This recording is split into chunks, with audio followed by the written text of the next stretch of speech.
una desviación del eje eléctrico del QRS de aproximadamente 15 grados hacia la izquierda, así como un aplanamiento o inversión de la onda T en la derivación 3. Y pues dilatación y relajación del músculo vascular. En ocasiones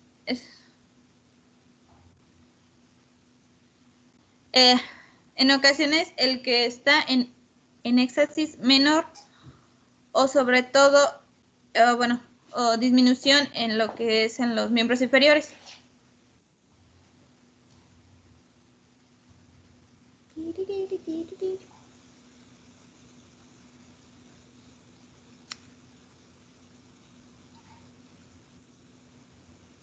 Y modificaciones hemáticas, pues se presenta más que nada un aumento del volumen sanguíneo de un 50% durante la gestación como medio compensatorio a la pérdida hemática del parto. Esto quiere decir que el cuerpo se está preparando para la pérdida sanguínea que se va a encontrar al momento de dar a luz.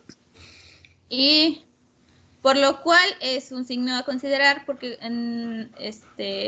los signos de hemorragia no van a aparecer tan evidentes como en una persona normal. Y estos van a aparecer hasta que se genera una pérdida mayor al 30% del volumen circulante. Y también podemos ver hemos o anemia fisiológica. Esta se presenta cuando hay una hipervolemia fisiológica o un aumento del volumen circulante, pero el número de matices no aumenta en la misma proporción, lo que se explica la existencia de condiciones normales en hematocritos bajos al final del embarazo. Esto quiere decir que sí se va a generar un aumento del volumen de la sangre, pero no va a ser en la misma cantidad. Es como si todos tuviéramos un vaso de coca de sangre y de la nada, al momento de que las mujeres embarazadas que tienen anemia tienen más sangre, pero es porque se diluyó más y ahora tienen vaso y medio de coca, pero es porque le quitaron medio y lo disolvieron en agua. Y los leucocitos, pues se muestra un aumento de los leucocitos de 10.000 a 12.000 al fin del embarazo, aumento con facilidad a 25.000 en respuesta a situaciones de estrés. Y los factores de coagulación, algunos factores de coagulación están aumentados de tal forma que en el embarazo se convierte en un estado de cierta hipercoagulabilidad. Coagulabilidad. Eso que dijo el profe. Es por eso que que en algunos casos después del parto puede haber complicaciones porque se generaron coágulos. ¿Seguro? ¿Y por qué da el síndrome de Hell? No sé. Por los problemas de coagulabilidad. O sea, los coágulos no se están formando. O sea, ahí ya no tienes formación de coágulos, sino que no tienes plaquetas. Es por deficiencia de las plaquetas. Profe, entonces no tiene nada que ver con lo de la cascada de coagulación, sino como plaquetas. Sí, las plaquetas, ¿dónde intervienen, Melesio? ¿Dónde intervienen, Melesio? Entonces las plaquetas.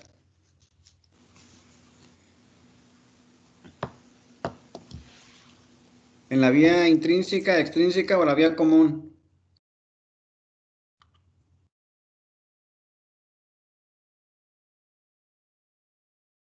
Puedo.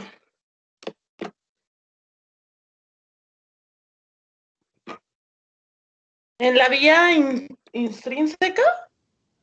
¿O la extrínseca? Profe, Mande. ¿y por qué hay esa deficiencia?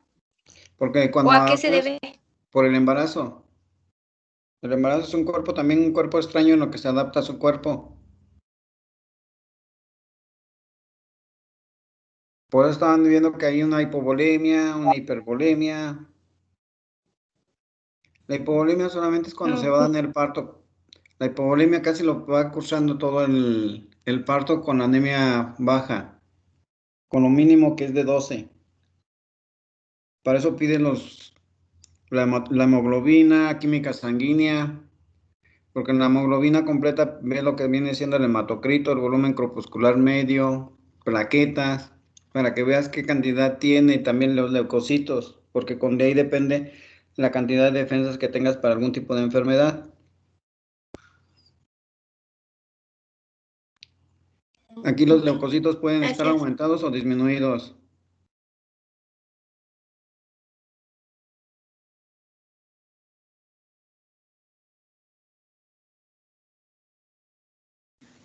Daniela, ¿están aumentados o están disminuidos? Disminuidos. ¿Segura, Daniela? ¿Que no están aumentados? Regrésale Pero para que lo vuelvas a leer y te des cuenta de lo que acabas de leer. Si lo acabas de leer, entonces ¿por qué me dices que disminuidos y están aumentados? Así. Ah. El hematocrito es el que baja, el que disminuye. Ah, ya. Y la hipovolemia se da porque el que se lleva la sangre es el producto, a través de lo que viene siendo también la placenta. Y esa se restituye al final del embarazo porque ya no tiene producto que se le está jalando sangre. Uy, pues disculpe. ¿Sale? Entonces andamos. Vale, síguele. Y pues dice que en lo que considera a las verificaciones pulmonares o al sistema pulmonar, pues nada más se ve un volumen residual disminuido. Y pues dice que se disminuye la tolerancia a la hipoxia y a la apnea a causa de la disminución de la capacidad residual funcional o del aumento de pérdidas renal de bicarbonato. La renal no tiene nada que ver aquí. Y pues aquí mencionaban que era principalmente porque pues existe una presión. Seguimos buscando el porqué, ¿verdad? Por parte de la vía abdominal se genera una presión, por lo que los pulmones disminuyen la capacidad de aire que pueden almacenar.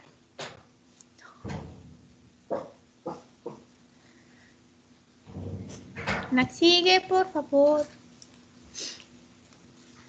Y pues modificación gastrointestinal, disminución de la movilidad gástrica, los altos niveles de progesterona producidos por el embarazo relajan la musculatura lisa gastrointestinal y produce una disminución de la motilidad gástrica y relajación del esfínter del cardias, aumentando de esta forma el tiempo de vaciamiento del contenido gástrico, vulgarmente conocido como estreñimiento.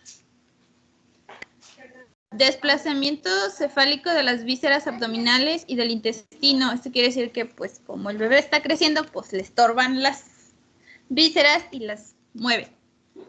Y distensión de la pared abdominal disminuye la sensibilidad a la irritación peritoneal secundaria a traumatismo abdominal. Por aquí. Ok, siguiente.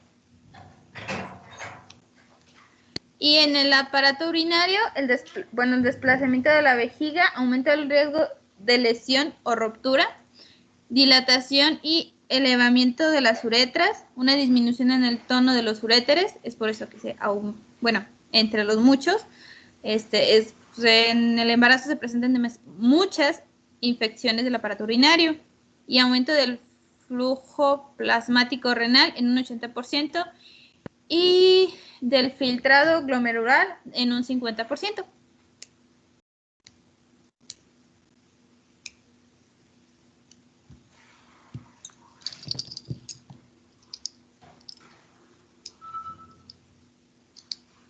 Y factores que determinan el riesgo, pues el efecto del traumatismo en el embarazo está influenciado por la edad gestacional y el tipo de gravedad del traumatismo. Y pues aumenta la incidencia de abortos espontáneos, partos pretérmino, abrupto de la placenta y muerte fetal. Y las menos graves se asocian con el número de complicaciones en el embarazo, como hemorragia materno-fetal, desprendimiento de la placenta, muerte fetal, y parto pretérmino. Y pues las lesiones en el embarazo... Perdón por interrumpirte. No pasa Tengo nada. una duda. Es que, bueno, aparte de que vas un poquito rápido, tengo una duda respecto a una diapositiva que habías puesto anteriormente. No entendí por qué mencionabas que había una relajación del esfínter y luego mencionabas que había estreñimiento. Me confundí. Es que, bueno, el esfínter anda todo acá bien a gusto, bien relajado, pero por lo que mencioné que hay un desplazamiento de lo que son las vísceras, pues se altera su composición. Y el movimiento que se genera normalmente para limpiar ahí todo lo que ya no ocupamos, que el cuerpo dice, ya estoy, ya chole, ya va, se ve disminuido. O sea, cuando te dan ganas de ir al baño, es cuestión de ya vámonos. Por eso muchas veces las embarazadas se la viven en el baño.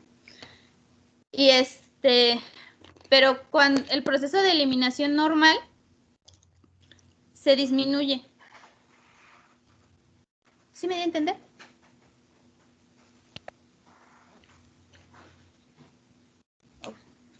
¿Pero qué es lo que disminuye, Dani? La movilidad del intestino, o sea, es como cuando le pasa a los viejitos que ya necesitan caminar porque su intestino ya no se mueve así normalmente. Como si nosotros comemos ahorita y a las 2 horas vamos al baño, tal vez ellos en 3 horas vayan a necesitar ir al baño porque el tiempo que pasó para que el cuerpo pudiera sacar lo que ya no ocupa. Sí, pero acuérdate que en las embarazadas por eso se estreñen, porque la motilidad empieza a disminuir. ¿Y qué estoy diciendo? Es una disminución, entonces produce estreñimiento. No necesariamente tienen que pasar 3 horas, a lo mejor en ellos van a pasar 6 horas y a lo mejor no pueden hacer todavía del baño. Profe, entonces se relaja el esfínter, o sea, eso va muy aparte de la parte de la motilidad. Sí. Cuando hay una Ok. relajación del esfínter, casi por lo regular, es a nivel de la vejiga. ¿Por qué? Porque el útero está presionando la vejiga. Y cada que se mueve el producto, exprime la vejiga. Molestia. Ok, eso era lo que no entendí. Gracias. De nada. ¿Sabe?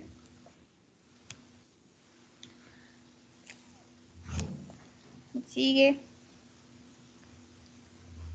Y pues básicamente, bueno, en la edad gestacional mencionaba lo que ya habíamos dicho, que después de la semana 16, el feto ya está fuera del pubis, entonces ya los traumatismos a la altura del abdomen lo van a lesionar a él, y pues ya entre más grande se va generando. Ya.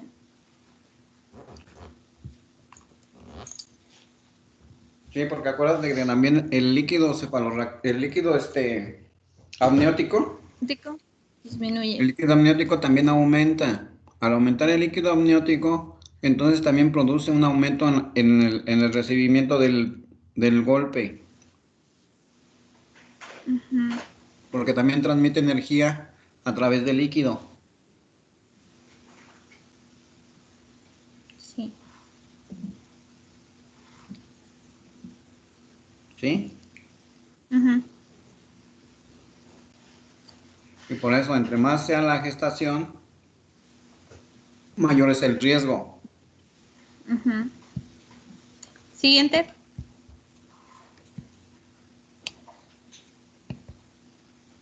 Siguiente, por favor. Bueno, y pues el tipo de traumatismo, pues los traumatismos menores, menor y pues un número de, pues son básicamente pequeñas lesiones como son magulladuras. A ver, espérame, Daniela. No sé qué quería preguntar, Carol. Carol.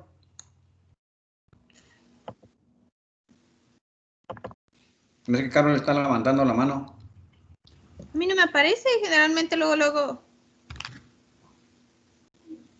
A mí sí, me apareció acá Carol, pero yo no sé si la haya bajada. Se estaba María Carol. estirando, profe. Ah, yo creo que sí. Porque no me contesta. No. Y, Sí. y contusiones generalmente ocasionadas por caídas, golpes o traumas directos del tráfico. Pues, o sea, que te caigas así, vas caminando y ¡uy! Como cualquier persona. Y pues golpes en el abdomen, que ya vimos que estos, su gravedad depende mucho del estado de la edad gestacional. Y pues malos tratos, ya sabemos dónde vienen, y la mayoría de las mujeres que sufren malos tratos previos al embarazo continúan en con este tipo de agresión durante el estado de gestación.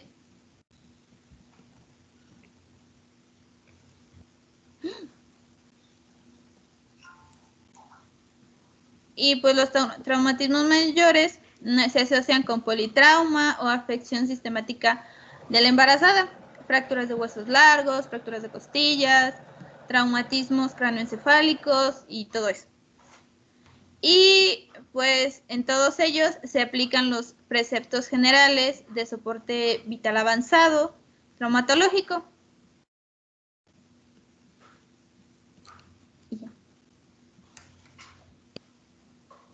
Y pues la localización y tipo de lesión. Y pues la fractura pélvica, en este caso pues hay que considerarlo, de la pelvis materna puede acompañarse de hemorragia, desgarro vesical, uretral o vaginal. La hemorragia suele ser retroperitoneal, o sea, hacia dentro. No la vamos a ver salir, se va a quedar adentro ahí. Se da fundamentalmente en traumatismos importantes de pelvis. El choque hipovolémico acompañado usualmente de lesiones de este tipo, ya que pues el espacio retroperitoneal hay una capacidad de 4 litros y puede ser, bueno, estos pueden generar unas deformaciones en el canal de parto secundario al traumatismo y se obstaculiza el descenso fetal a la hora del parto y pues hay que recurrir a cesárea. ¿Y dónde está el retroperitoneo? Atrás. ¿Cuántos peritoneos tenemos? Pero me lo estoy contando. El cardíaco, pulmonar, visceral. ¿4? No, 2. ¿Cuál es 4? Contar, olvídalo. Ese es el visceral y el parietal nada más. Recuerda que por la parte posterior encontramos los riñones. Ahí es donde puede haber mucho secuestro en alguna ruptura. Es por eso que se va para la parte posterior. No lo vas a encontrar anteriormente. ¿Cómo no se ve? Sí, por eso dice que no se dan cuenta del shock hipovolémico porque en la parte anterior no se ve, no pueden observar y no se puede palpar y a lo mejor el dolor lo presentan por a nivel de la espalda. Entre las lumbares, desde L5 hasta hasta T2, 12, ¿sí? Que son las últimas torácicas. Por eso ahí tiene una capacidad aproximadamente de unos 4 litros.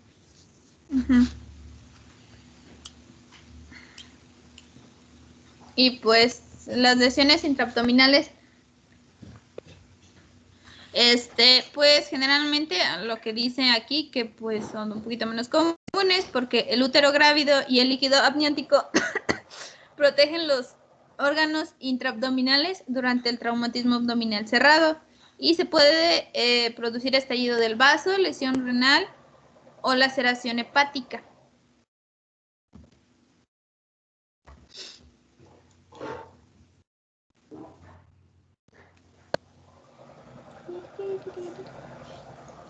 Siguiente, pa.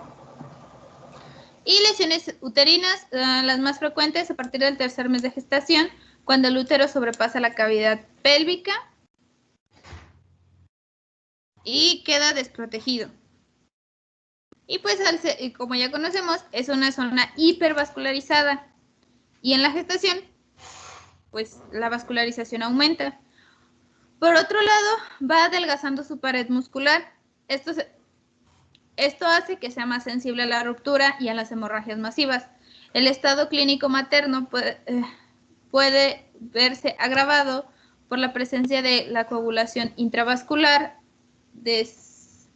diseminada y pues estas pueden generar una serie de patologías derivadas,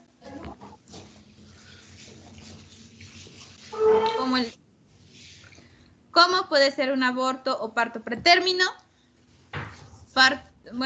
un ovito, lesión uterinas importantes, hipertensión uterina, contracciones uterinas adelantadas, rupturas de la membrana. ¿Cómo se llaman? Contracciones uterinas avanzadas.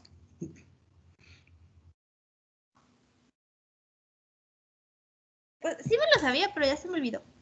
Ah, no, pues.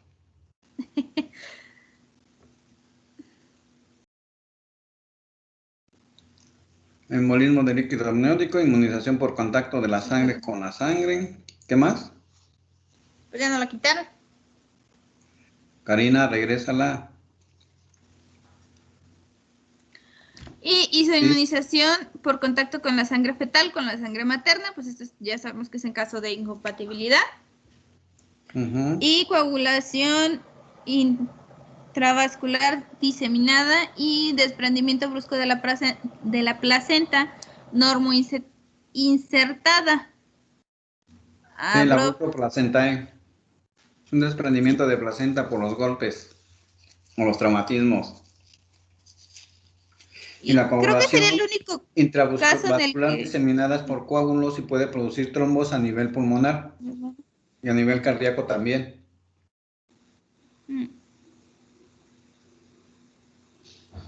Ruptura de membranas prematuras, contracciones de Braxton Hicks. Ándale. ¿Sale? Por eso siempre hay que pedir prueba de embarazo. Y hay que utilizar el Rogan, ¿verdad?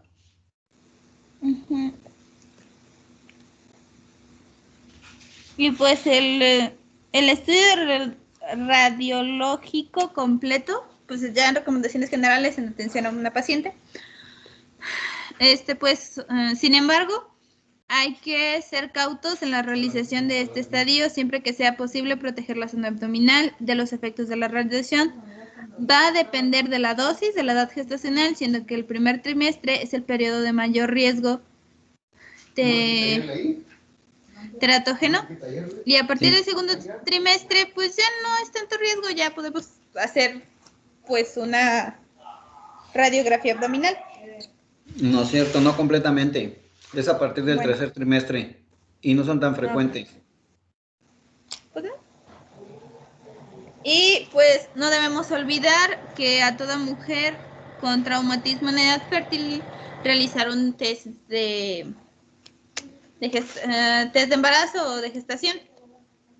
Y a toda gestante con RH negativo que haya sufrido un traumatismo se le debe de administrar gamma globulina anti-RH dentro de las primeras 72 horas post-traumatismo, y se debe utilizar ansiolíticos y analgésicos para combatir el dolor intenso como consecuencia de un traumatismo.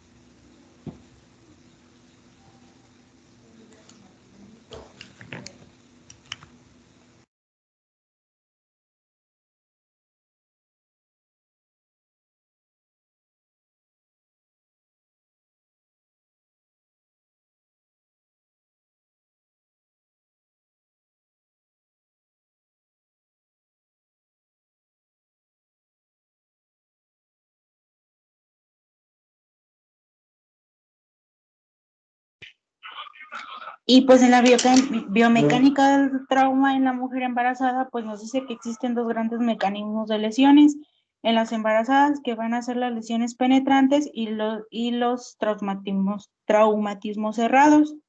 Los traumatismos penetrantes son los traumas penetrantes que producen un mayor volumen y la distensión de las masas uterinas, presentan menos riesgos de en este mecanismo lesional, y las heridas por lo general son por armas blancas. La secundaria pues son la violencia doméstica y el principal inductor de este problema. Entiendo.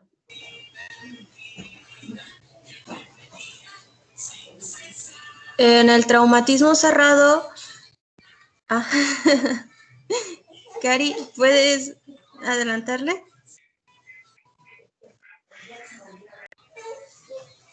Gracias. En el traumatismo cerrado, en este se produce un aumento brusco y violento de la presión intrauterina, que a su vez son amplificados por la cámara fetal con resultados muy graves para el futuro feto, aunque con menor compromiso materno. En este caso, pues como ven, tenemos aquí en un accidente de coches que el mismo cinturón está oprimiendo al producto. Los accidentes de tráfico son el exponente más claro de este patrón de lesiones, por lo que se aconseja que el uso del cinturón de seguridad se acompañe de una posición específica del mismo, de tal manera que las cintas superiores e inferiores borden los límites del vientre. En este caso, que el mismo cinturón quede por debajo de la panza, casi, sí, al ras de la cintura. Y también en algunos casos se pueden producir por golpes, como las violencias. Golpes directos en el estómago pueden causar este tipo de lesiones, o este tipo de traumas, perdón.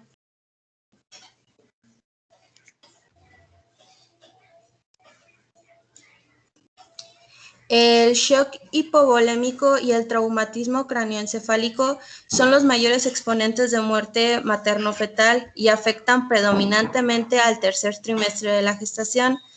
La fractura pélvica condiciona hemorragias severas que deben ser controladas de forma inmediata y agresiva. Las insuficiencias ventilatorias por traumatismo torácico causan hipoxia secundaria diferida, y pues el resultado óptimo es aquel en el que la madre recupera su salud y el embarazo llega a término sin efectos adversos.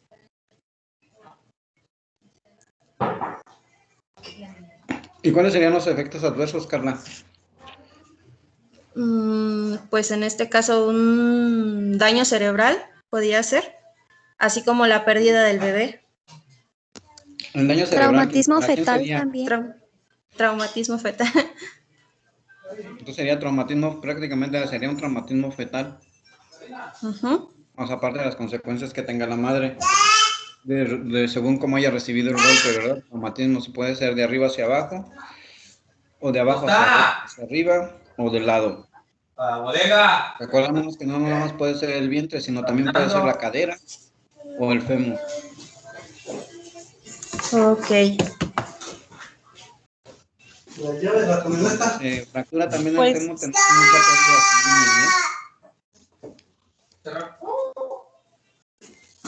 Okay.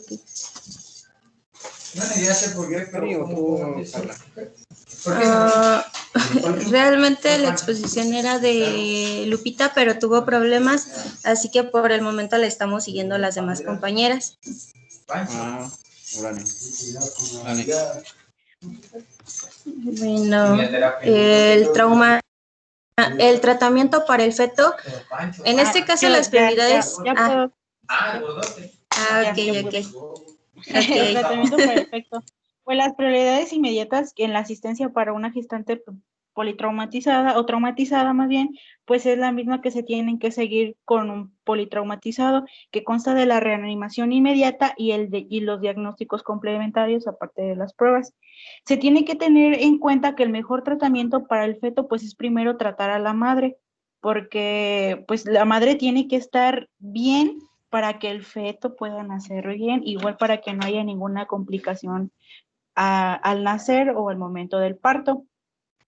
Y pues los traumatismos de especial significado en una mujer, pues son todos esos como el abdominal cerrado, que en el abdominal cerrado y en el abdominal penetrante lo que los diferencia es que en el abdominal cerrado no hay una ruptura de tejidos, de tejidos, y todo esto puede ser a causa de un accidente automovilístico, y como ya les había comentado, pues no llegan a romper la piel y penetrar el cuerpo, y en cambio el abdominal penetrante, pues aquí el cuerpo, la piel sí llega a ser penetrada y por lo general es por un accidente o por una lesión, ya sea de un punzocortante o un proyectil de arma.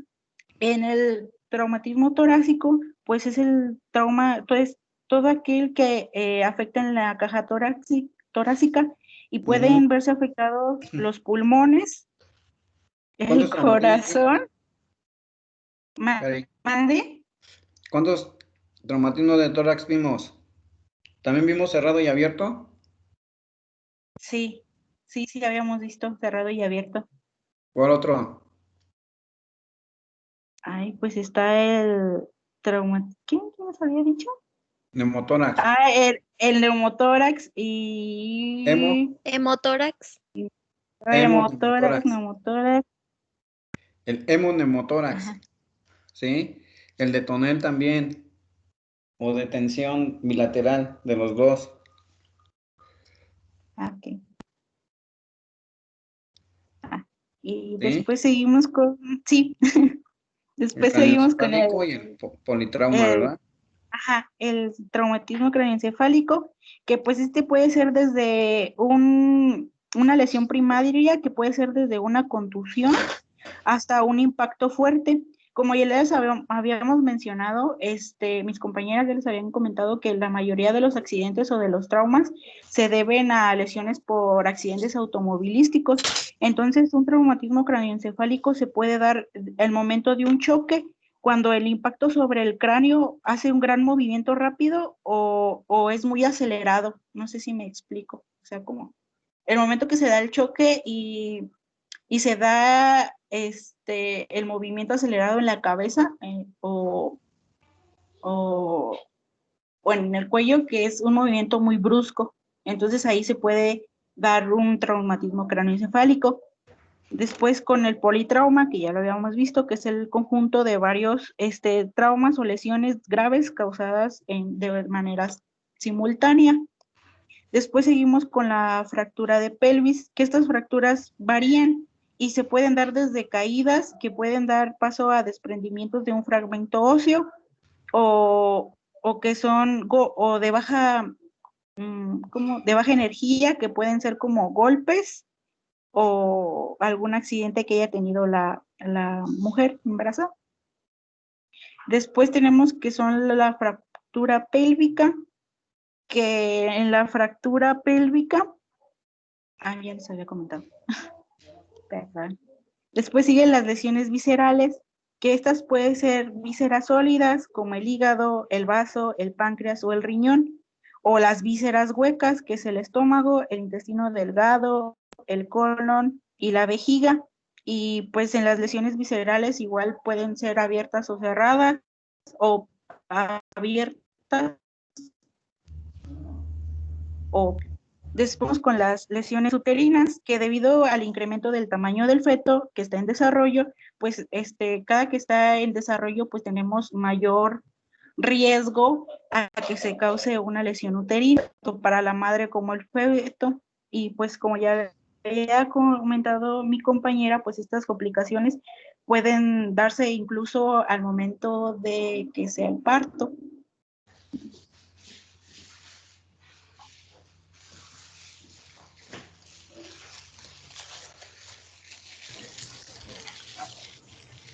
Bueno, en ¿qué pasó? Es que se me fue el micrófono. No te preocupes, no te preocupes. El protocolo asistencial a la gestante politraumatizada, pues es el shock hipovolémico, que es de las causas más frecuentes de la mortalidad inmediata, y las pautas generales se tienen que respetar, y igual como ya les había comentado, que es el mismo seguimiento que se le da a un paciente politraumatizado, pero aquí las prioridades pues es primero salvar la madre, después se tiene que salvar el feto y salvar la capacidad reproductora de la madre.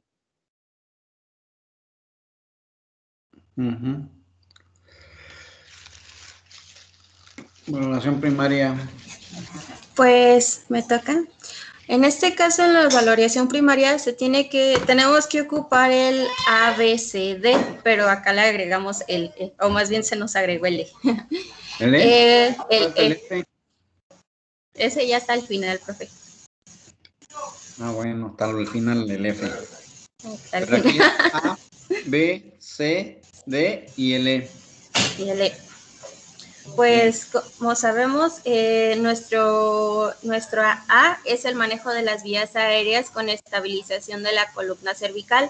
En este caso tenemos que mantener la columna de manera correcta y tenemos que revisar que las vías aéreas superiores estén permeables, que no haya obstrucción y también si hay poca o si no se observa buena oxigenación, podemos utilizar lo que son las mascarillas y el oxígeno para que tenga una mejor respuesta. Así podemos evitar una hipoxia y podemos evitar una posible muerte al feto. ¿No es al feto? Y a la madre. Para la madre lo puedes dejar en estado vegetativo. Ouch, qué feo. Pues sí, pues no le das oxígeno. Acuérdense que en primer lugar le falta el oxígeno, se iría hacia el cerebro. Y si el cerebro, de 10 minutos que no tiene oxígeno, puede terminar en estado vegetativo. ¿Sale? Okay. Por eso deben de dar rápidamente las maniobras. Y pues en la valoración ventilatoria sería valorar que haya una correcta oxigenación, monitorización de frecuencia cardíaca, respiraciones y que no haya algún daño o alguna fractura en el tórax, ya que eso puede impedir que los pulmones se expandan correctamente y que haya un correcto ingreso de aire.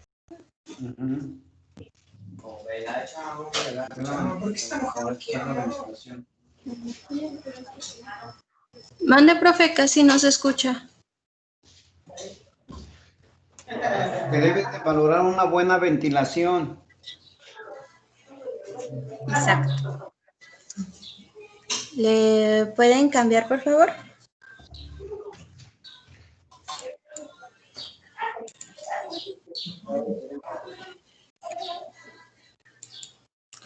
Y en el C es la valoración de la circulación, que es hemorragias externas, accesos venosos y la búsqueda de sitios ocultos de hemorragia que pueden llegar a generar shock. En este caso sería ¿cómo se denomina? Sería checar bien en toda la mujer que no haya tanto fracturas externas o internas, valorar si tiene algún moretón o cualquier otra señal de que pueda llegar a tener tanto una hemorragia o en el simple hecho de que pueda tener una lesión, ya sea interna o externa.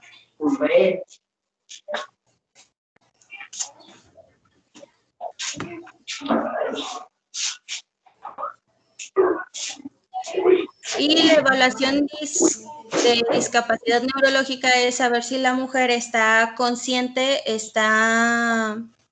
que tiene completo, ¿cómo se denomina? Que esté en tiempo y espacio correcto. Le podemos preguntar, ¿no? Pues qué día es, cómo se llama, cuántos años tiene y que conteste de manera correcta. Eso nos puede... ¿Mande? ¿Qué Glasgow será? Casi no lo escucho, profe, la verdad. ¿Qué Glasgow darías para poder ver un paciente si se salva o no se salva? Ay, profe, ahora sí.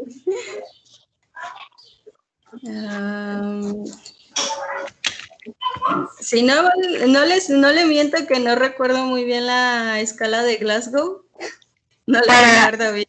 En la escala de Glasgow, en la ocular nos tiene que dar 4 puntos y que sea espontánea, porque después tenemos la orden verbal y luego el dolor y por último es cuando nuestro paciente no responde. Y en la verbal nos tiene que dar una puntuación de 5 cuando el paciente nos dice o vemos que está orientado y que está conversando. Y pues Sí. también está el 4, que está desorientado, pero habla. El 3 me parece que es cuando solo balbucea, o sea, son palabras como que no se entienden, pero está hablando. En el 2 es cuando el sonido es cuando emite sonidos nada más. Nada Creo más que no emite son sonidos, palabras. está gemiante. Ajá. Y el 1 pues es cuando no nos da ninguna respuesta. Ujú. Y en la última, que es la motora, Sí. creo que son 6, sí son 6, ¿verdad? 6. Que cuando nos da 6 puntos es cuando le damos una orden y nuestro paciente sí obedece a la orden. Después es cuando la 5, creo que es cuando el paciente localiza el dolor o nosotros le damos una orden y localiza el dolor. Y en la 4 es... Ay, no me acuerdo la 4. Sabe que tiene dolor, pero no lo localiza. Ajá. Y en la 3... No localiza el dolor y no sabe dónde está el dolor. Y en la 1, pues es que no tiene ninguna respuesta de nuestro paciente. Ujú. Para poder intubar a un paciente debes de tener por lo menos, o que digas que está en riesgo su vida, debe de tener por arriba de 10. Sí. ¿Sí? Sí. Ya que estarlo checando, porque más que nada estos pacientes, por la compresión uterina, pueden bajar su Glasgow o su dificultad respiratoria se hace más prominente. Porque acuérdense que el útero puede producir una compresión a nivel del diafragma y el diafragma va a mover toda la parte del intestino hacia la parte de los pulmones y del corazón y lo puede dejar sin respirar o bombear su corazón. ¿Sale? Sí, profe. Gracias. Y entonces también de ahí te disminuye tu Glasgow.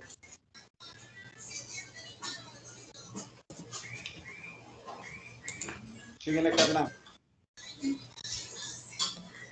Y pues nuestra valoración E es la exposición de la paciente para detección de lesiones asociadas y posteriormente cobertura con control de hipotermia.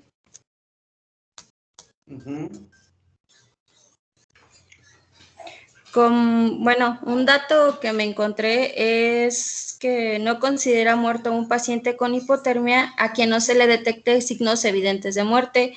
En el traumatismo mortales, la temperatura es menor a 35 grados centígrados. Entonces, si tienes una paciente con 35 grados, ¿la puedes dar por muerta? No. Yo digo que no, porque pues todavía en este caso las mujeres pueden soportar una temperatura un poco más baja, pero si les soy sincera, no estoy muy segura de eso, profesor. ¿Por qué? Porque No sabría decirle. Acuérdate que la hipotermia produce un control de los signos vitales. ¿Qué pasó? Por eso, para reanimar ese tipo de pacientes que te han presentado hipotermia, tienes que calentarlos. Súbele la presión, súbele la temperatura y va a aumentar frecuencia cardíaca y aumentó la presión, entonces va a aumentar la temperatura y va a aumentar la circulación. Si con eso no hay signos vitales, entonces ya la puedes dar por muerta. Ok.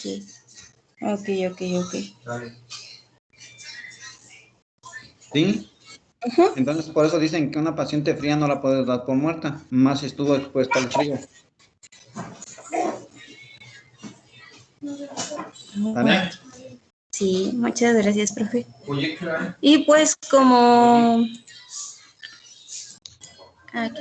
anexo al ABCDE primario se considera la auscultación de la frecuencia cardíaca fetal en los embarazos mayores a las 20 semanas. La reanimación de la madre y la estabilización temprana maximiza la supervivencia y el bienestar de ambos. Y la provisión de O2 es prioritaria y si no es suficiente se aborda con máscara vía aérea. Se considerará que la embarazada tiene una vía aérea difícil y sumado al collar cervical, preferiblemente intubar con maniobras de skilling y un tubo más pequeño. Como sabemos, esto se debe a los cambios durante el embarazo, ya que pues el feto en sí mueve los órganos hacia la parte, hacia arriba o hacia atrás. Y el embarazo está asociado con un desplazamiento de cambios de posición y esto reduce cambios en el ángulo de la unión gastroesofágica, resultado en diferentes grados de incompetencia en el esfínter esofágico inferior. Sí, por eso tienen reflujo. Ajá. ¿Pueden cambiarle, por favor? Y pues esta es la maniobra de Schelling. Y esta se considera en la oclusión temporal del extremo superior del esófago por medio de la presión ejercida sobre el cartílago cricoides contra los cuerpos de la vértebra cervical. En la quinta vértebra cervical. ¿Qué pasó? Sí, pero esas nada más las maniobras de Schelling casi por lo regular las debes de hacer solamente cuando vas a intubar para alinear lo que viene siendo la tráquea. ¿Vale? Para que vayas viendo correctamente la laringe y entonces puedas poner un tubo. Ok. Y pues en este caso los signos de shock pueden ser tardíos porque el embarazo y la hipervolemia secundaria protegen a la madre, pero no al feto. El feto puede estar en shock por liberación de catecolaminas maternas que producen... Catecolaminas?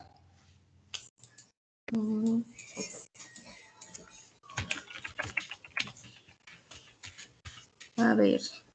11. ¿Cuáles son las catecolaminas? ¿Es noradrenalina, epinefrina y todo eso, profe?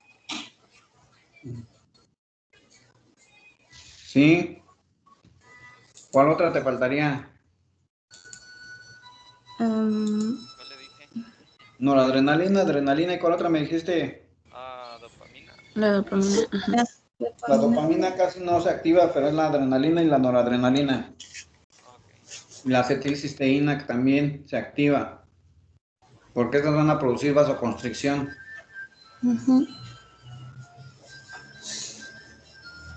¿Vale? Gracias. Arnoldo.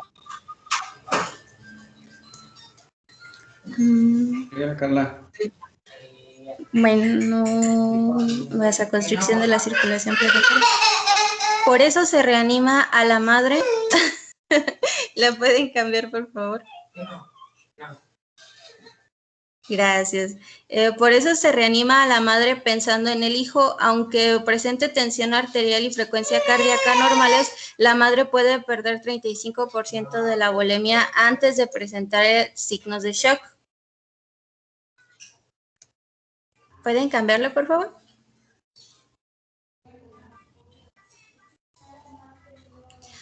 El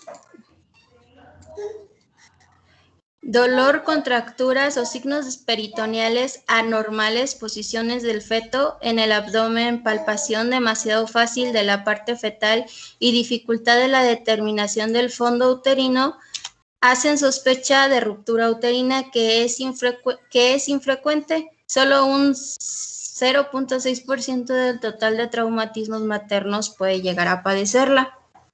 En el dolor abdominal pueden dar datos de ruptura placentaria con sangrado vaginal, contracciones o irritabilidad uterina.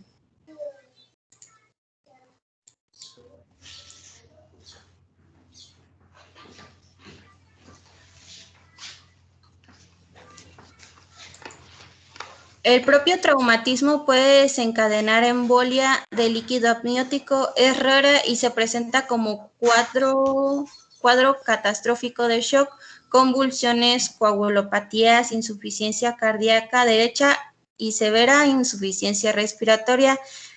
Normalmente, no. ¿Pueden cambiarle, por favor?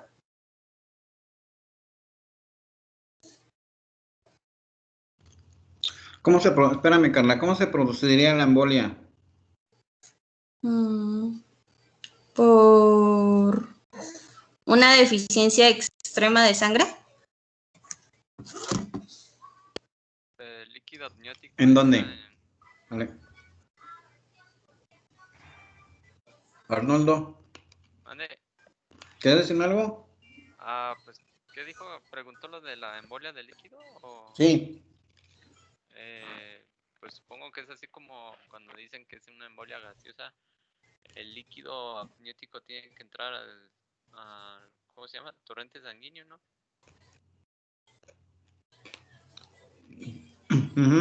¿Dónde lo produciría entonces?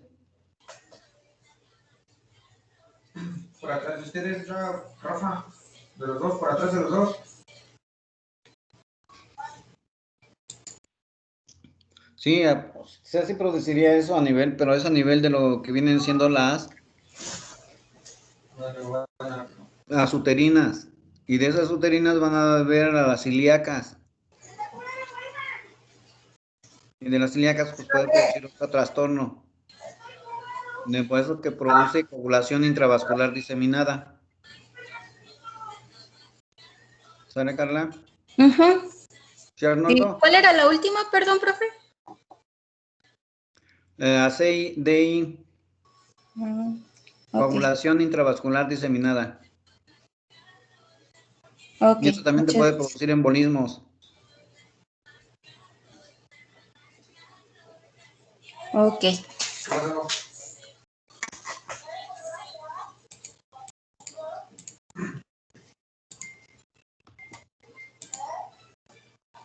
No, fíjate, ahorita me voy a ocupar un ratito, pero mándame solicitud. ¿Sigo? Mándame solicitud y al rato jugamos. Okay. En el prehospitalario, ¿pueden adelantarle, por favor?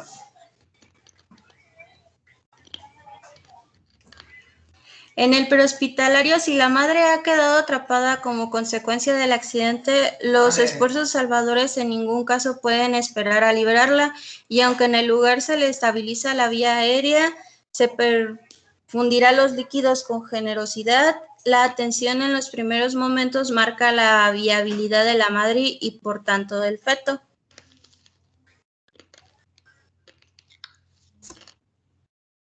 La dificultad respiratoria será tratada con ventilación mecánica precoz in situ en el sitio. El soporte hemodinámico se asegurará con 1 o 2 vías y la infusión rápida de cristaloides en primera instancia.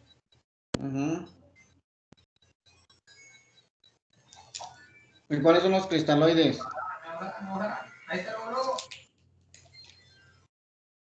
Venga, Rafa.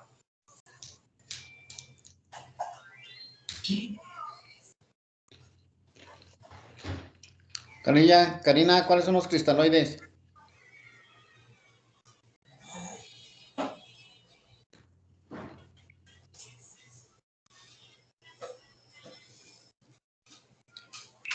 Puede ser las lactato de Ringer, las soluciones salinas y las salinas hipertónicas. ¿Y nada más? No, hay más, pero no recuerdo las otras. Jesús Antonio. Álvarez, ¿cuál otra hay, Álvarez?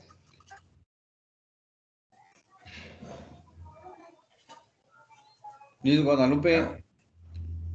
¿Dónde andas, Liz?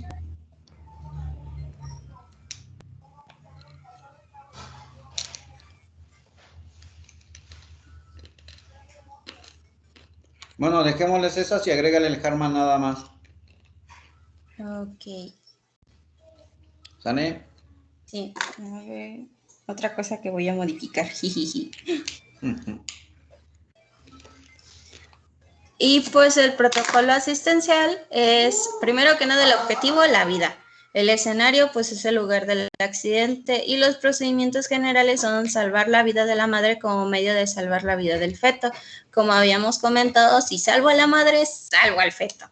En los procedimientos específicos, pues, control precoz de las vías aéreas, taponamiento de hemorragias externas, colocación de cúbito lateral izquierdo, elevación de las caderas con una almohadilla, infusión agresiva de líquidos, oxigenoterapia, analgesia, inmovilización, transporte y alerta al hospital receptor. ¿De qué lado tiene que estar tu paciente? ¿Derecho o izquierdo? Tiene que estar izquierdo. ¿Por qué? Porque el producto, no recuerdo qué vena es, pero presiono una vena que hace muy difícil, que le hace más daño. ¿Dónde, Carol? Espérame. El síndrome de la vena cava. Esa. María Carol. No, profe, yo iba a decir eso. No. Sí, no, pero es que no sé para qué me está hablando Carol, tiene la mano levantada. ¿No me oye? A ver, Carol, sí, dime. Bueno, ¿me oye? Ya te escucho. Ah, no, le iba a decir eso de la vena cava porque investigación sanguínea. ¿Lo de la síndrome de la vena inferior? Sí. Compresión de...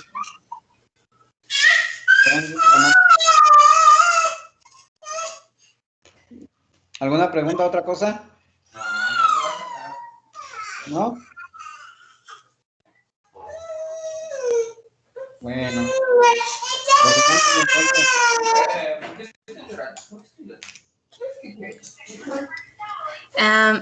Aquí está. La embarazada de más de 20 semanas de gestación debe colocarse en posición lateral de seguridad con inclinación lateral izquierda para optimizar el flujo de sangre uteroplacentario y prevenir la hipotensión por comprensión aortocava.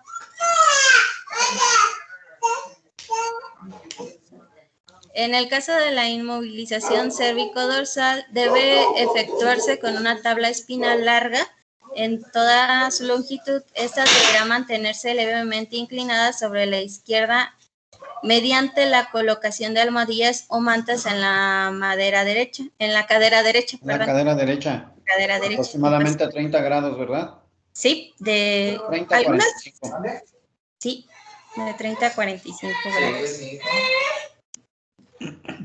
Ya me desmintieron. Gracias, profe, y usted ya me desmintió.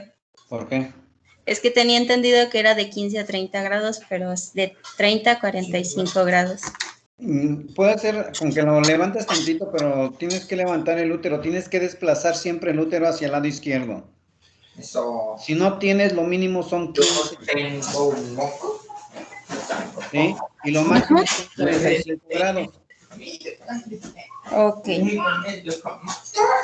Sí, o sea, tú doblas un suéter y se lo pones del lado de la cadera y empujas el útero hacia el lado izquierdo. Entonces ahí no te puedo asegurar que son los 30 grados, sino estás como entre 10, 15 grados. Ok. Muchas gracias, profe. Continúo.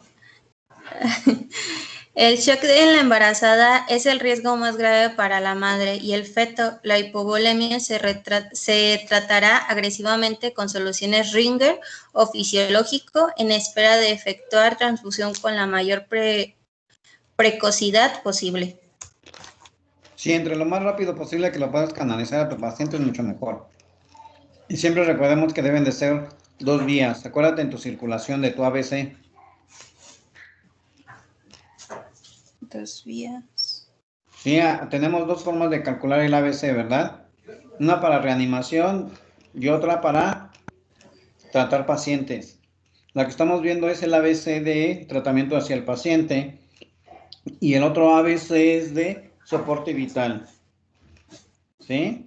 Donde se da primero el C, que son compresiones, luego el A y luego el B.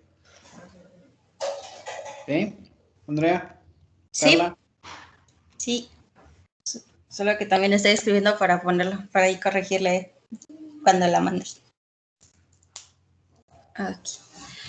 En presencia de hemorragia activa, la embarazada es capaz de mantener los signos vitales durante un periodo de tiempo más prolongado, debido a que dispone de un mayor volumen circulante. Sin embargo, eso no garantiza la situación hemodinámica estable, ante bien puede pasar de forma brusca a una situación grave de shock sin prodromos previos.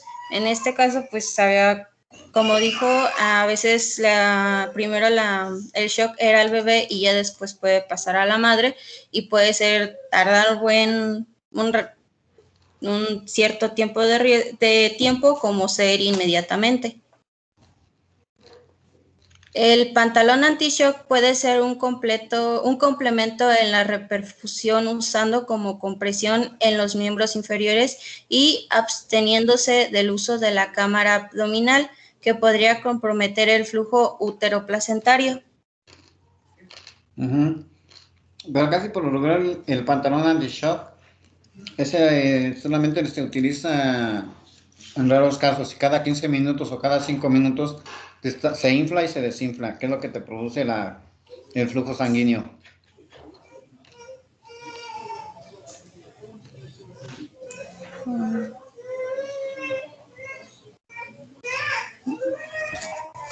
Bueno, ahora seguimos con lo que es la asistencia en el área de urgencias. Aquí se reevalúa a la paciente optimizando el soporte asistencial y planificando una asistencia dirigida a la estabilización definitiva y a los procedimientos diagnósticos complementarios.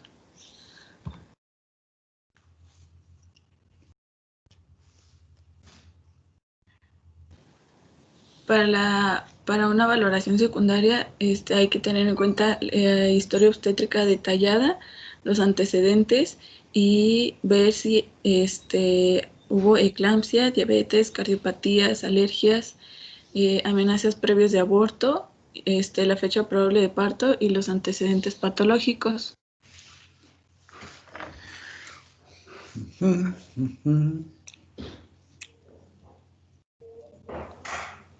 Para una valoración secundaria se emplean los recursos adecuados a la edad gestacional.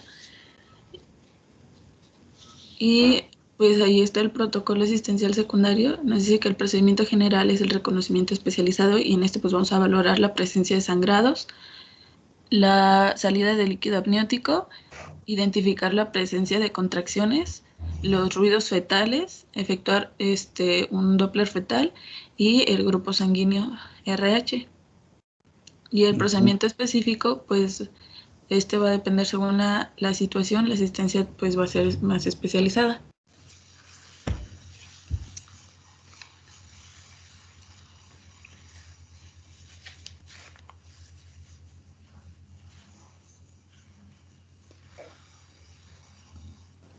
El Sonicate y la ecografía son recursos diagnósticos que confirman la presencia y la calidad de los latidos fetales, la edad gestacional, el estado fetal, la cantidad de líquido amniótico, así como las afectaciones uteroplacentarias. En gestantes de 20 semanas se realiza monitorización tococardiográfica por 4 horas para el bienestar fetal y la dinámica uterina, sin olvidar valorar la aparición de un sangrado vaginal.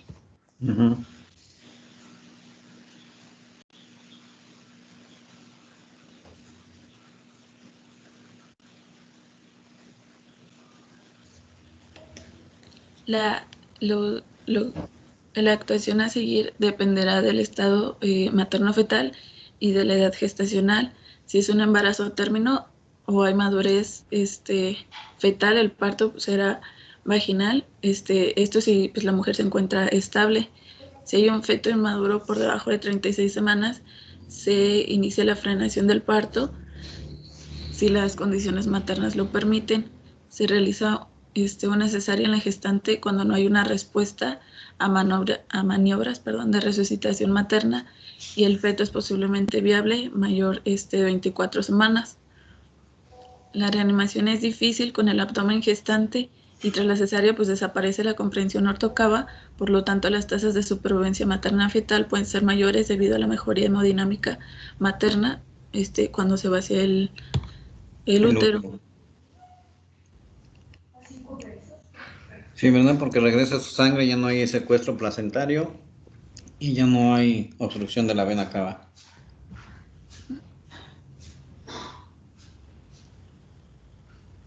La siguiente, por favor. La FUM, si está disponible, ayuda a evaluar la viabilidad fetal, las intervenciones y la fecha probable del parto, medir la altura uterina y si hay discordancia puede sospecharse de una ruptura uterina o hemorragia intrauterina. Los movimientos fetales la madre nos puede informar o si se puede palpar hasta que se objetiven con la ecografía.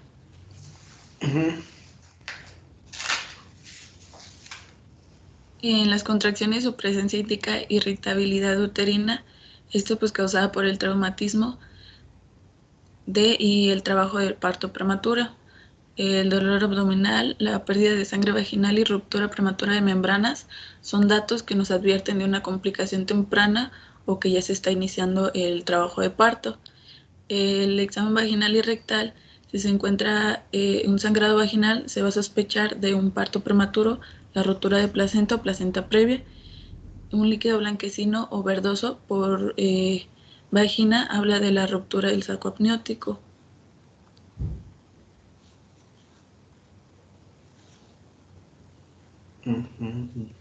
Puede aparecer una protusión del cordón, que pues ya sabemos que es una emergencia obstétrica. Si tiene sangre, se puede pensar que hay un desprendimiento prematuro de placenta norma inserta o de placenta previa. Tenemos que evaluar también el abombamiento del perine y las contracciones. Y hasta el 30% de los desprendimientos de la placenta pueden no sangrar por vagina. Y pues esta es una de las causas más comunes de la muerte fetal cuando la madre llega a sobrevivir.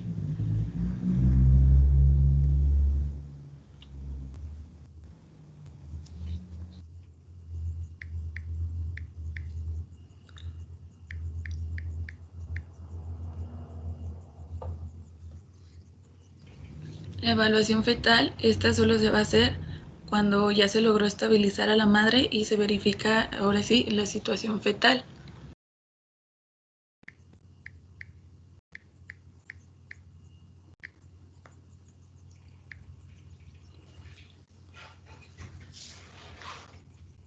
Y este es el protocolo asistencial terciario.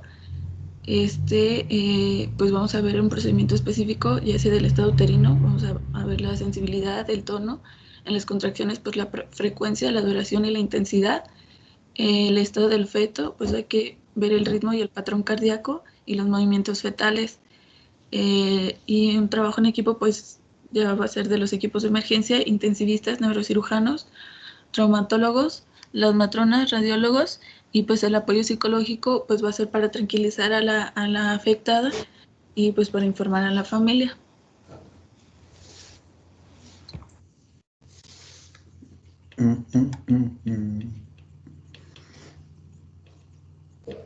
Síguele bien ahí.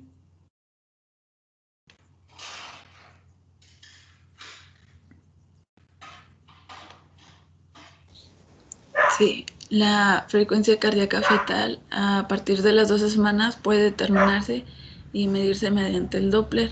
Lo normal es de 120 a 160 latidos por minuto. La taquicardia pues, puede ser por una hipoxia o una hiporvolemia y la bradicardia por una hipoxia severa y pues esto da un sufrimiento fetal. La ecografía establece la edad fetal, determina el grado de bienestar fetal, verifica la actividad cardíaca fetal en presencia de taquicardia materna y aun con traumatismos menores se debe monitorizar al feto el mayor tiempo posible cuando hay un traumatismo abdominal.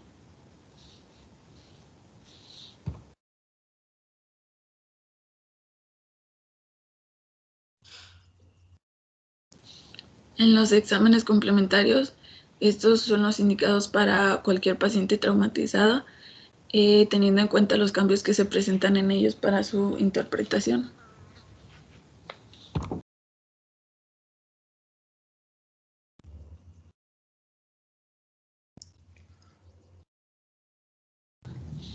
Aquí nos dice que pueden ser las placas del cuello cervical, de tórax, pelvis y pueden ser tomadas para toda mujer embarazada. El riesgo más importante ocurre cuando se está entre la segunda y la séptima semana etapa en la cual el embarazo no se reconoce o no se conoce, y la cantidad de radiación depende del tipo de técnica y de la proximidad hacia el útero.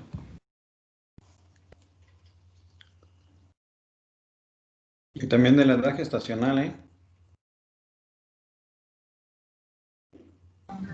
Sí.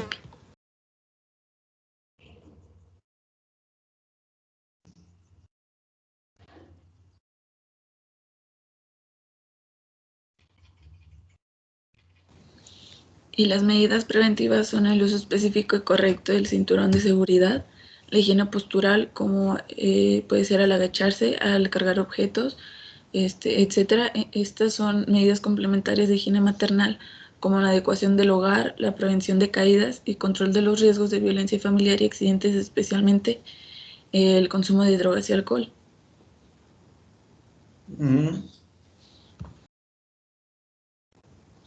Y pues ahí vemos lo que es el uso correcto, por así decirlo, del cinturón de seguridad, cómo nos lo podemos poner, que es abajo del vientre y no en medio. La higiene postural en las mujeres embarazadas, pues ahí vemos que es mejor que cuando, por ejemplo, si se tienen que agachar, lo hagan como de cuclillas y no que se inclinen. Y pues el evitar la violencia familiar que se pueda encontrar.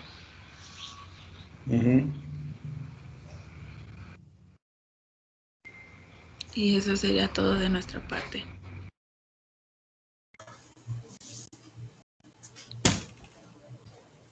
Vale, listo.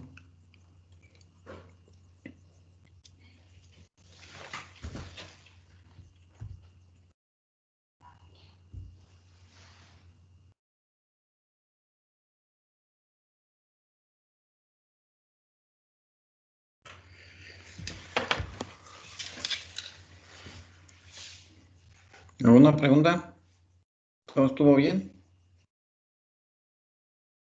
¿Dudas? ¿Ninguna?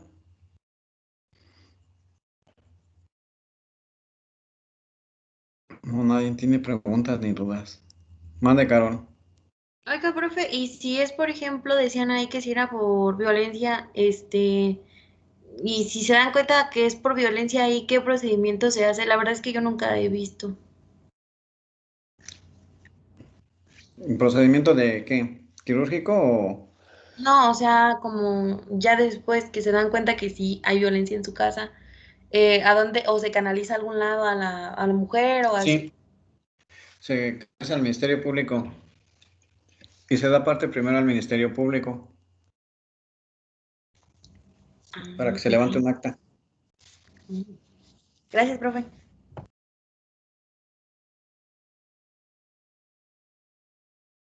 Profe, yo tengo una duda. ¿Qué pasó, Arnoldo? Bueno, ya vi que había dicho que se iba a canalizar con 2 vías y que íbamos a, bueno, administrar los cristaloides, ya sea Salina, Hartmann o esa cosa. Cuando se estabiliza la paciente, en dado caso de que se pase cesárea o lo que sea, ya después de todo el show que se provoca, ¿con qué solución se le deja al final? ¿Se le deja igual con una cristaloide? ¿Se cambia Se continúa, glucosada? mira, principalmente se continúan con las que son las cristaloides, que es pones de un lado una salina y del otro lado una Harman. Ajá. ¿Sí? Cuando ya realmente la paciente, como ahorita en el embarazo, ya no tiene embarazo, la paciente está bien, entonces nada más se deja una sola vía y se deja una sola de base. Ok. ¿Sí? Ya puede ser que sea una solución Harman, porque hay que ver que la paciente no sea diabética. Porque puede ser diabética y le pones una glucosada, pues el azúcar va a seguir aumentando. Ok, entonces, por ejemplo, eso se tendría que ver, por así decirlo, al momento de que ingresa al área de urgencias, ¿no? De que si es diabética o Sí, no es diabética. pero acuérdate que hay veces que ingresan y pueden ingresar inconscientes. Ah, ok. Entonces aquí tienes que preguntarles al familiar, no a la paciente. Y hay veces que llegan sin familiares. Entonces por ahí ven riesgo-beneficio, les pueden dejar nada más Si está estable, entonces nomás le dejan una Harman para mantener la vía. Ujú. Bueno, esto a lo mejor, bueno, no es como la paciente politraumatizada, pero por ejemplo, entonces cuando hay una atención al parto y todo eso, que tengo a la mamá, pues ahí en trabajo de parto. Entonces, por lo mismo de que si es diabética y todo eso, pues obviamente se elige la solución. Pero de igual modo tengo que valorar bueno, es que yo había leído que las soluciones glucosadas puede provocar como un hiperinsulinismo o algo así al feto. Sí. Acuérdate que pueden producir una alteración, un trastorno, porque hay aumento de azúcar en la madre, pero el producto no lo está aceptando. ¿Por qué? Porque acuérdate que él ya tiene su vía diferente. Él tiene su vía a través de la placenta. Entonces, haz de cuenta que estás aumentando la insulina, entonces la insulina quien la va a jalar va a ser el producto. Y eso le puede producir una descompensación al producto. Ok. ¿Sí? ¿Por qué? Porque acuérdate que la insulina baja el azúcar. O la otra, le puede producir que el niño nazca diabético.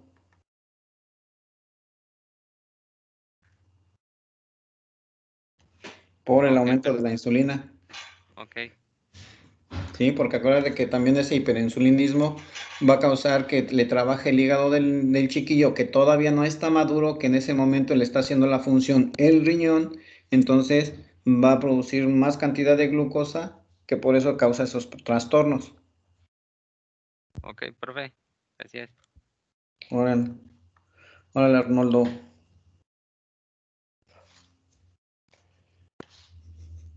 ¿Alguna otra pregunta?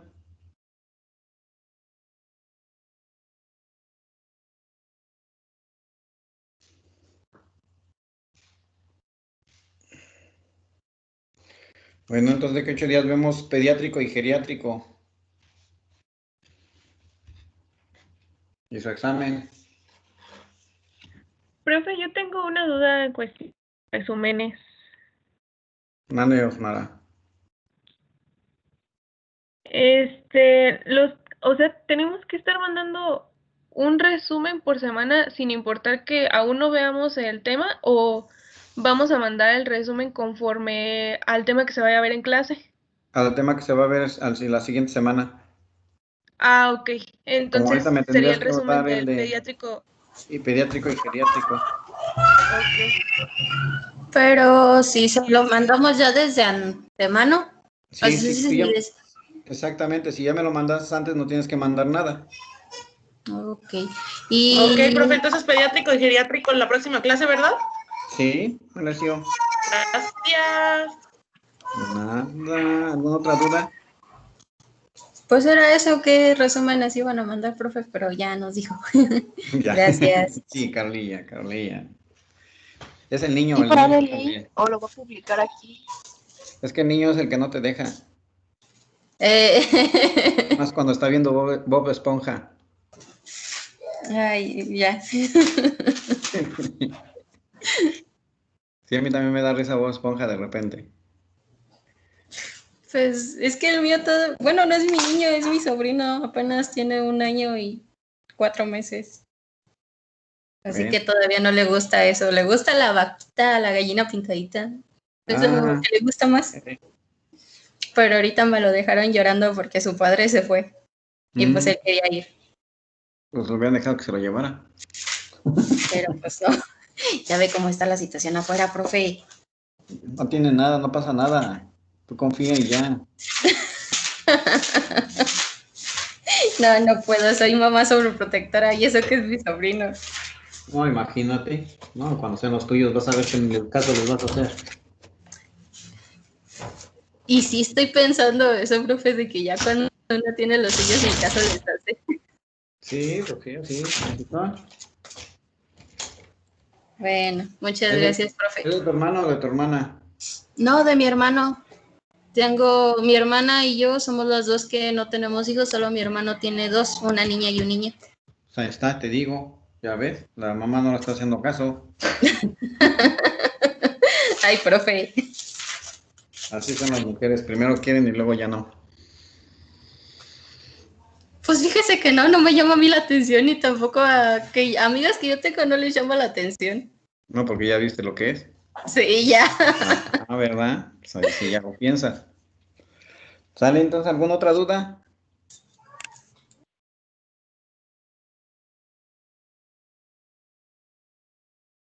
Michelle, ¿dudas, Michelle?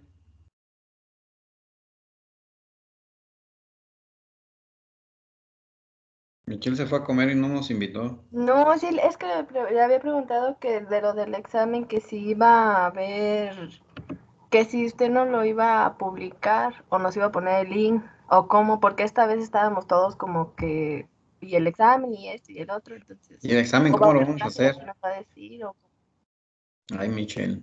No. No, te voy a mandar, les dije que les iba a mandar el link. Pero es como les decía hace un rato, si FOMS no deja meter bien todo el examen, no te manda el link para podérselos enviar. Hasta que lo metamos completamente bien, entonces ya lo termino de meter bien y entonces ya a lo mejor si lo meto hoy completo todo, si me deja hoy, entonces lo meto y ya les mando luego el link y se los va a abrir hasta lunes, que es el día del examen. ¿A qué hora lo quieren hacer? Ya que te pregunté, Michelle, y estás preguntando de eso del examen, Michelle. ¿A qué hora pónganse de acuerdo a qué hora lo quieren hacer?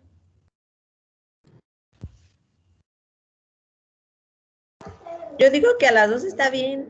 A las 2, en corto. Sí, A las 2, a la hora profe. de la clase. Dale, luego a las 2, Sí. a las 2 y luego ya lo vemos después que terminen. ¿Sí? Ahí mismo les voy a decir, cuando les mande el link, les voy a decir cuánto tiempo van a tener porque es el tiempo que les da FOMS. Si son 20 preguntas, a lo mejor nada más les va a querer dar 30 minutos, ¿eh?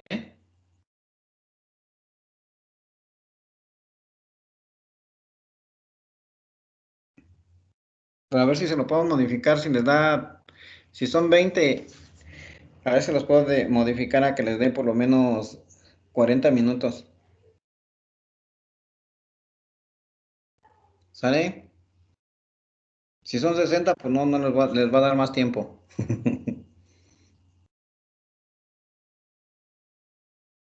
Pero no van a ser tantas, van a ser como unas 25 más o menos. ¿Sale? Sale, profe. Sí, profe, gracias. Gracias, profe. ¿Alguna otra duda? Karina, No, profe, ninguna. ¿ninguna? Todo Mora, bien. Morilla. No, ninguna. Ahora estuviste callada, Mora. Sí. Rosa Isela, ¿alguna pregunta? No, profe, ¿No? ¿Segura? todavía no. Ah, bueno. El día del examen yo no contesto nada, ¿eh? Así que chiste. Pues sí, porque se me olvida. Ya A después mí sí. también. A mí también. ¿Sale? Sí, profe. Bueno, si ya no hay dudas, nos vemos entonces el lunes que viene. Del Hasta el examen a lunes, las profe. 2. Adiós, profe. Sale, Bye, adiós. bye, profe. Gracias. Adiós, nos Bye, vemos hasta la profe. próxima semana. Que descansen y que no tengan tantas tareas. Gracias por sus buenos deseos.